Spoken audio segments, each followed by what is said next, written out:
Halo guys, perkenalkan nama saya Susi Ratnasari, mahasiswa IKIP PGRI Pontianak, program studi bimbingan dan konseling semester 4. Di sini saya akan mengulaskan kembali materi dari kelompok 1 sampai kelompok 4 yang telah dipresentasikan. Yang pertama, saya akan menjelaskan BK perkembangan. Apa sih itu BK perkembangan?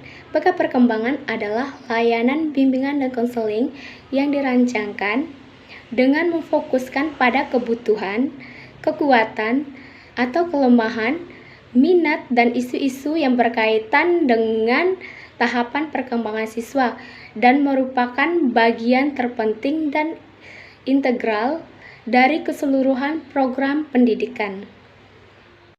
Di dalam BK perkembangan ada sekilas sejarah lahirnya konsep BK perkembangan.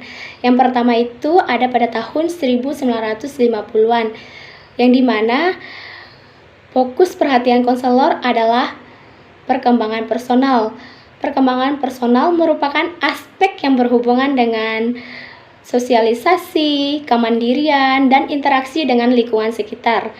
Yang kedua itu ada pada tahun 1960-an. Pada tahun 1660-an ini, fokus konselor adalah mengembangkan, memperluas, memperdalam perkembangan individu. Yang ketiga, tahun 1970-an. Pada tahun 1970-an ini, konselor melaksanakan program BK komprehensif. Selanjutnya, di dalam BK perkembangan ada kurikulum bimbingan perkembangan dan tujuan. Kurikulum bimbingan perkembangan adalah suatu kurikulum yang terorganisir di dalam pendekatan perkembangan untuk bimbingan. Ada juga tujuan bimbingan perkembangan. Yang pertama itu ada tujuan pemahaman lingkungan sekolah. Yang kedua itu ada pemahaman diri dan orang lain. Yang ketiga ada pemahaman perilaku dan sikap. Yang keempat ada pengambilan keputusan dan pemecahan masalah. Selanjutnya, kita akan membahas manajemen program BK komprehensif. Mengapa sih manajemen program BK harus komprehensif? Alasan yang mendasar pentingnya program BK komprehensif adalah agar layanan BK di sekolah mendapatkan dampak positif bagi peserta didik dan pihak-pihak lainnya yang dilayani. Jadi, di dalam program BK komprehensif memiliki beberapa komponen. Yang pertama itu ada kurikulum bimbingan, yang kedua ada perencanaan individual, yang ketiga ada pelayanan responsif, yang keempat itu ada sistem pendukung. Dalam program BK komprehensif berimplikasikan pada usaha melibatkan berbagai pihak potensial dalam perencanaan program, bahkan evaluasi dan pengembangan program BK.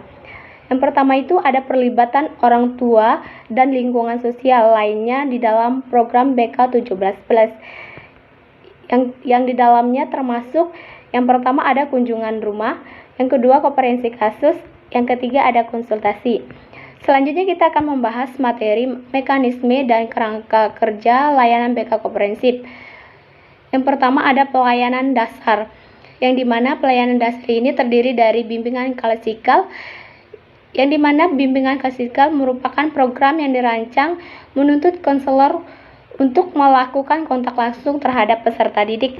Yang kedua itu ada pelayanan orientasi, di mana pelayanan ini merupakan suatu kegiatan yang memungkinkan peserta didik untuk lebih memahami dirinya sendiri atau menyesuaikan dirinya terhadap lingkungan yang baru. Yang ketiga ada layanan informasi. Layanan informasi merupakan pemberian informasi-informasi penting terhadap peserta didik agar lebih memudahkan mereka mendapatkan sebuah informasi. Yang keempat ada bimbingan kelompok, yang dimana konselor memberikan pelayanan bimbingan kelompok kepada peserta didik yang terdiri dari 5 orang sampai 10 orang. Tadi kita sudah membahas layanan dasar. Selanjutnya kita akan membahas layanan responsif, yang dimana di dalam layanan responsif ini ada beberapa hal. Yang pertama itu ada konseling individual dan kelompok.